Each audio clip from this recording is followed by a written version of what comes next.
ओंकारेश्वर ये सिर्फ एक मंदिर का नाम नहीं है। ये एक ऐसी जगह है जहां इतिहास, आस्था और गहरे रहस्य सब एक साथ मिलते हैं। तो आज हम इसी दिव्य स्थल से जुड़ी कुछ ऐसी पहेलियों को समझने की कोशिश करेंगे जो सच कहूं तो विज्ञान और तर्क को भी चुनौती देती हैं। तो चलिए, बिना किसी देरी के सीधे उस सवाल पर आते हैं जो इन सारे रहस्यों की जड़ है। आखिर क्या सच में कोई ऐसी अदृश्य शक्ति है जो ओंकारेश्वर की रक्षा करती है?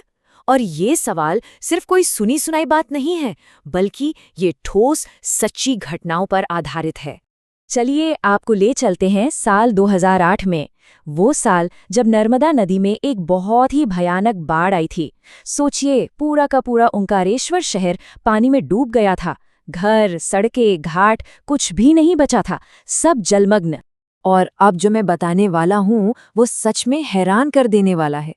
बाढ़ का वो विनाशकारी पानी मंदिर के मुख्य दरवाजे तक तो पहुंचा, लेकिन गर्भगृह जहां स्वयंभू शिवलिंग है उसे छू तक नहीं पाया। आप सोच सकते हैं, वो पवित्र जगह पूरी तरह से सूखी रही। ऐसा लगा जैसे मानो किसी अनदेखी दीवार ने पानी को बाहर ही रोक दिया हो।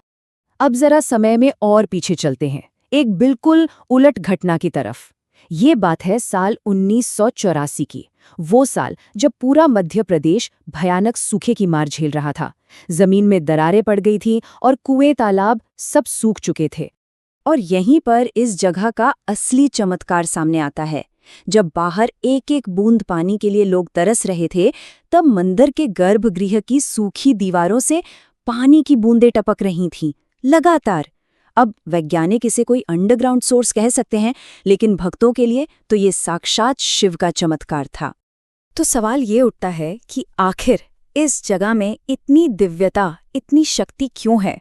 इसका जवाब हमें मिलता है इसकी पौराणिक कहानियों में, राजा मांधाता की कहानी में। वो ही राजा जिनकी वजह से ये द्वीप एक तपोभूमि बना। देखिए, राजा मांधाता कोई मामूली राजा नहीं थे। वो इक्ष्वाकु वंश के एक ऐसे महान सम्राट थे जिनका प्रताप इतना था कि कहते हैं रावण भी उनसे डरता था। लेकिन सोचिए, सत्ता के इतने ऊंचे शिखर पर पहुंचकर भी उन्होंने आत्मिक शांति के लिए सब कुछ छोड़ दिया। और पता है, उनका जन्म भी अपने आप में एक चमत्कार है। कहानी कुछ यूं है कि उनके पिता राजा युवनाश्व ने गलती से वो पवित्र जल पी लिया जो उनकी रानी के लिए था, और नतीजा ये हुआ कि राजा खुद ही गर्भवती हो गए। जब बच्चे का जन्म हुआ तो स्वयं देवराज इंद्र ने अपनी उंगली से अमृत पिलाकर उसे जीवन दिया, और वही बालक आगे चलकर महान राजा मांधाता बने। तो असल बात यह है कि इसी द्वीप पर राजा मांधाता ने सालों साल कठोर तपस्या की, और उनकी इसी भक्ति से खुश होकर भगवान शिव खुद यहाँ एक ज्योति के रूप में प्रकट हुए, और बस यहीं से ओंकारेश्वर ज्योतिर्लिंग की स्थापना हुई। लेकिन इस जगह की दिव्य शक्ति को सिर्फ प्रकृति ने ही नहीं परखा।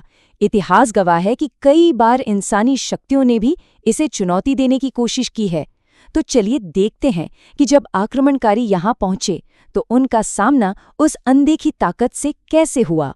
ये किस्से बड़े दिलचस्प हैं। देखिए, एक तरफ थे मुगल 1670 के दशक में, औरंगजेब की सेना यहाँ पहुंची, लेकिन अचानक आए एक भयानक तूफान, बिजली और एक डरावने सपने ने उन्हें वापस लौटने पर मजबूर कर दिया। और फिर सदियों बाद आए अंग्रेज। उन्होंने भी मंदिर की संपत्ति पर कब्जा करने की कोशिश की, लेकिन गवर्नर की पत्नी को एक अजीब सा सपना आया और सब रुक गया। बल्कि उन्होंने तो गर्भगृह को अनटचेबल जोन ही घोषित कर दिया। और ये सिर्फ किस्से कहानियां नहीं हैं, ब्रिटिश रिकॉर्ड्स में ये बात बाकायदा दर्ज है। एक अंग्रेज अफसर ने लिखा था कि ये जगह किसी ऐसी शक्ति से सुरक्षित है जो हमारी समझ से बाहर है। मतलब साफ है, उसने जो महसूस किया वो डर और इज्जत का मिला जुला भाव था। वो समझ गया था कि यहाँ कोई मामूली ताकत काम नहीं कर रही। लेकिन ओमकारेश्वर के रहस्य सिर्फ इतिहास में ही नहीं दफन हैं, बल्कि यहाँ तो आज भी हर रात कुछ ऐसा होता है जो ये यकीन दिलाता है कि यहाँ देवीय शक्ति हर पल मौजूद है। यहाँ की सबसे मजबूत मान्यता ये है कि हर रात भगवान शिव खुद यहाँ आराम करने आते हैं और माता पार्वती के साथ चौसर खेलते हैं। और सुनिए, ये सिर्फ एक कहने की बात या परंपरा नहीं है, बल्कि लोगों के लिए ये एक जीता जागता अनुभव है। तो आप पूछेंगे कि इसका सबूत क्या है? देखिए, हर रात मंदिर के गर्भगृह को बंद करने से पहले भगवान शिव के लिए एक बिस्तर लगाया जाता है। साथ में चौसर का बोर्ड और उसकी गोटियां भी रखी जाती हैं। और जब सुबह दरवाजे खोले जाते हैं तो बिस्तर पर सिलवटें पड़ी होती हैं और चौसर की गोटियां वो बिखरी हुई मिलती हैं, बिल्कुल वैसे जैसे सच में किसी ने रात भर ये खेल खेला हो। कुछ पुजारी तो यहाँ तक कहते हैं कि उन्होंने हल्की आवाजें या डमरू की ध्वनि भी सुनी है। अच्छा, रात के इन डिवाइन साइंस के अलावा इस मंदिर में कुछ ऐसे ठोस फिजिकल रहस्य भी हैं जो आज भी वैज्ञानिकों के लिए एक पहेली बने हुए हैं।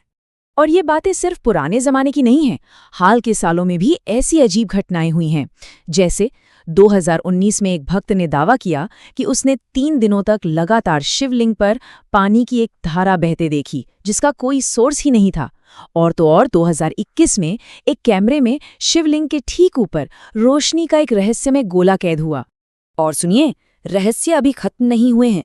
मंदिर परिसर में एक ऐसा अनोखा रुद्राक्ष का पेड़ है जिसके फल कुदरती तौर पर शिवलिंग के आकार के होते हैं।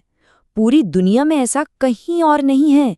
इसके अलावा एक गुप्त बंद सुरंग है जिसके बारे में कहा जाता है कि वो अमरकंटक तक जाती है, और एक भीतरी गर्भगृह है जिसका दरवाजा सदियों से लोहे और सीमेंट से सील है, किसी ने नहीं खोला। और यही सवाल हमें सबसे बड़े रहस्य पर लाके खड़ा कर देता है। आखिर उस सील बंद दरवाजे के पीछे क्या है? क्या है उस प्राचीन गर्भगृह में? कुछ लोग कहते हैं कि वहां त्रेता युग का असली शिवलिंग है। कुछ का मानना है कि वहां कोई बहुत शक्तिशाली ब्रह्म यंत्र रखा है। सच क्या है, कोई नहीं जानता, और शायद यही बात इसे और भी ज्यादा रहस्यमयी बनाती है। और अंत में शायद ओमकारेश्वर का हर एक रहस्य हमें एक ही बात सिखाता है कि कुछ जगह, कुछ चीजें तर्क से समझने के लिए होती ही नहीं हैं। वो तो बस श्रद्धा और अनुभव से महसूस करने के लिए होती हैं।